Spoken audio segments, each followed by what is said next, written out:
भारतीय रिपब्लिकन सेना के प्रदेश उपाध्यक्ष तथा अंबेडकर चळवळ के ज्येष्ठ नेते संघर्ष योद्धा विजय वाकोड़े का 64 साल की उम्र में सोमवार रात 8 बजे करीब तारीख 16 दिसंबर को हृदय विकार के झटके से दुखद निधन हुआ। मंगलवार 17 दिसंबर को दिन भर उनके घर के नजदीक के पार्थिव को राहुल नगर के समाज मंदिर के सामने के मैदान में अंत्य दर्शन के लिए रखा गया था। उसके बाद शाम को उनके घर के पास से अंत्य यात्रा निकाली गई।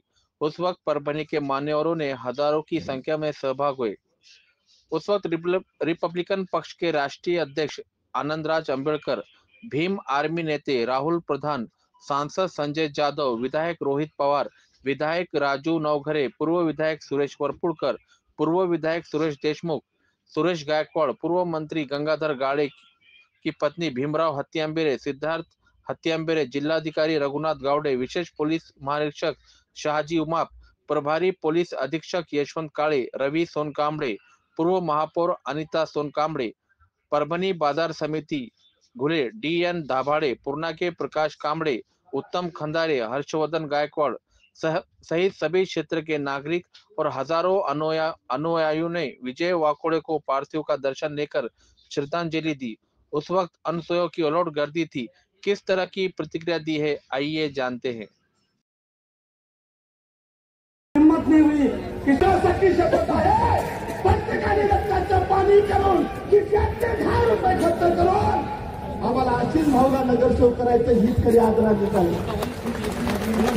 होय दादा कोणतं मार्ग हा गौतम नगर जय दादा लोक नेते विजय दादा वाकोड़े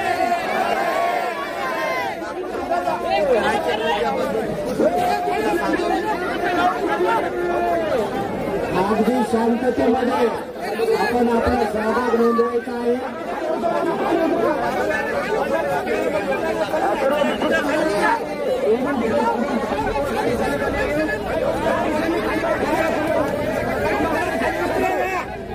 किया और एक बड़ा भव्य मोर्चा कलेक्टर ऑफिस में परभनी की तारीख में सबसे बड़ा मोर्चा यहाँ से निकाला। उसके बाद किसी की प्रशासन की हिम्मत नहीं उसी को पकड़ने की। मैं उसके बाद प्रशासन की ताकत और हिम्मत नहीं हुई। याच्यासाठी जर आपल्याला बघायचं असेल तर विजय बाबा वाकोड़े यांच्या जीवन चळवळीकडे बघावं लागेल। त्याने झोपडीत गवताच्या पेंडीपासून बनलेल्या झोपडीला जसा धक्का लागू दिला नाही, तसेच सिमेंट कॉन्क्रीटनी बनलेल्या बिल्डिंगला एक कुणाचा दगड लागू दिला नाही। स्वतःचं जीवन त्याच्यासाठी अर्पण केलं। हे चळवळीचं आयुष्य आम्ही मानतो, चळवळीचं समर्पण आम्ही मानतो। समाजाची दृष्टी सुद्धा चळवळीकडे पाहण्याची बदललेली आहे। मला दुर्दैवाने आपल्याला सांगावं लागेल काय, लोकशक्ती लोकप्रश्नावर उभा करणाऱ्या नेत्यांच्या प्रती आपण काय न्याय करतो। आपल्या सर्वांना सोडून गेलेले आहेत। हा चळवळीचा अंत नाही, ही चळवळीची निरंतरता आहे। या नेत्याने या चळवळीसाठी जे काही सर्वोच्च अर्पण केलेलं आहे,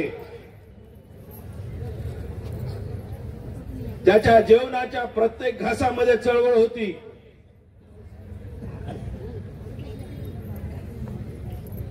त्याच्या प्रत्येक श्वासामध्ये चळवळ होती। बाबासाहेब होता। दररोज वर्तमानपत्र उघडल्याच्या नंतर विजय बाबा चळवळ ही प्रवाहासारखी सातत्याने चालू ठेवली पाहिजे। लोक प्रश्नांवरती नेता भिडलेला बघायचा असेल तर विजय वाकोड़े सारखं आपल्याला दुसरं नाव आणि ती प्रतिमा आपल्याला दिसणार नाही। आताचा जमाना फेसबुक आणि व्हॉट्सअपचा आहे। या जमान्यामध्ये आम्ही टिकू असं मला वाटत नाही। लोक चळवळीचं भान ज्यांना नाही त्यांना लोक चळवळीचं नेतृत्व सुद्धा करण्यामध्ये आज जी संवेदनशीलता हवी आहे ती नेमकं आपण कोणत्या ठिकाणी लढायला पाहिजे, ती संवेदनशीलता आपण गमवत चाललेलो आहोत की काय अशी परिस्थिती आहे. मित्रांनो, आम्ही ऐकत बसलो होतो, बोलायची इच्छा नव्हती. काय बोलणार? आज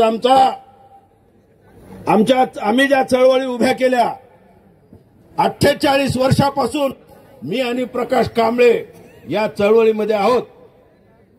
या चळवळीमध्ये जो प्रवास आम्ही केला त्या प्रवासाचा मैलाचा दगड विजय बाबा वाकोडे आज निखळला.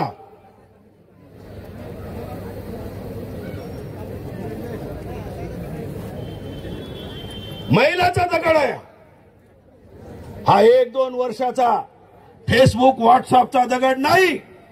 या माणसाने कोणते कोणते काटे पचवले असतील आपल्या पायात, माझ्यापेक्षा तुम्हाला जास्त धरपकड होत होती. तेव्हा मुस्लिम समाजाचे नेते तर सोडा, इतर कोणत्याही पक्षाचे संघटनेचे नेते समोर यायला तयार नव्हते. तेव्हा एका कार्यक्रमाला आल्यानिमित्त सामान्य लोकांनी माझ्याकडे तक्रार केली की सर, कोणीच आपलं वाली नाही, कोणीच याच्यावर लक्ष घालायला तयार नाही. त्या परिस्थितीमध्ये परभणी जिल्ह्यातील कामगार नेते राजन क्षीरसागर असतील, डॉक्टर सुनील जाधव असतील, या सगळ्यांची भेटी घेत वाकोडे साहेबांनी नेतृत्व दिलं तर या विषयावर वाचा फोडायला मदत होऊ शकते. कारण या परिस्थितीमध्ये कोणाला न भिणारा, कोणाला न दबणारा असं नेतृत्व जर कोणी आहे तर ते विजय वाकोडे साहेबांचं आहे. आणि त्या क्षणाला आम्ही बाबाकडे गेलो असता बाबांनी सांगितलं की संविधानानं सगळ्यांना सन्मानानं जगण्याचा अधिकार दिलाय आणि जर कोणी संविधानानं दिलेलं सन्मानानं जगण्याचा अधिकार हिरावून घेत असेल तर त्या प्रशासनाच्या विरोधामध्ये 2 हात केले पाहिजे.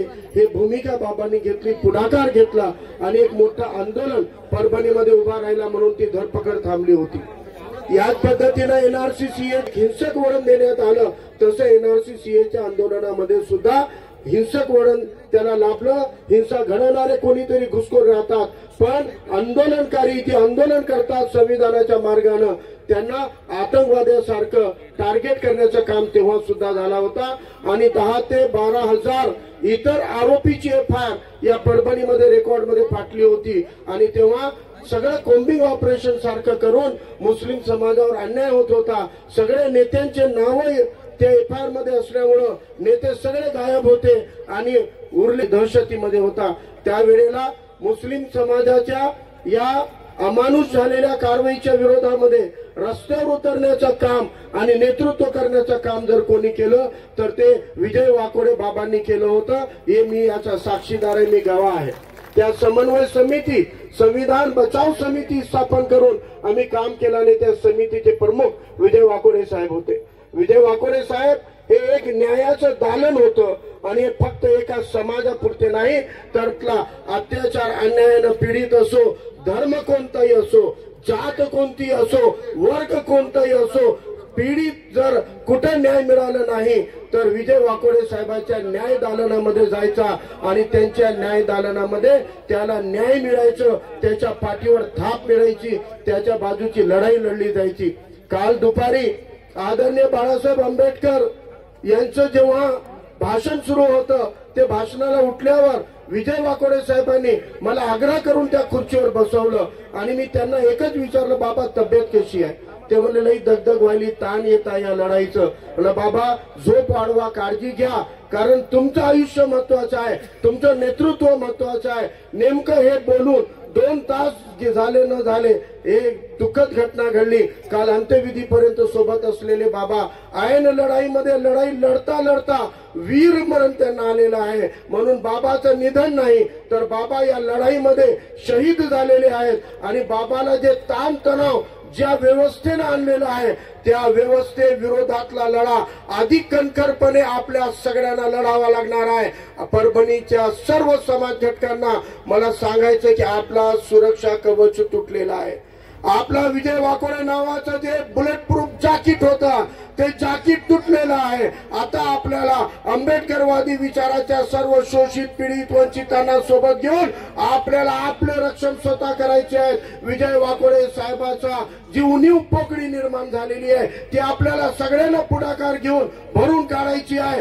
आज जर परिवारातून आशिष भाऊला जर पुढे नेतृत्वासाठी पुढाकार जर देणार असतील आपल्या सगळ्यांना त्यांच्यासोबत. जी घटना घडली त्यानंतर 11 तारखेला 12 तारखेला आमची शांतता समितीची बैठक आणि त्या बैठकीमध्ये सर्व आंबेडकरी चळवळीतील नेते मंडळी सगळी उपस्थित होती. त्यावेळेस दादा सुद्धा त्या ठिकाणी होते आणि एक चांगली भूमिका ठिकाणी मांडून आजपर्यंत आयुष्यामध्ये पहिल्यापासूनच जिल्ह्यामध्ये एक दलित चळवळीतला एक मोठा नेता आज आपल्यातून गेला. हे आपल्या कोणालाही दुःख आवरण्यासारखं नाही. त्यांच्या परिवारात निश्चित नाही, पण आपणही देखील त्यांच्या परिवारातलेच एक सदस्य आहोत आणि त्या अनुषंगानं आपल्याला हे दुःख पेलवणारं नाहीये ही वस्तुस्थिती आहे.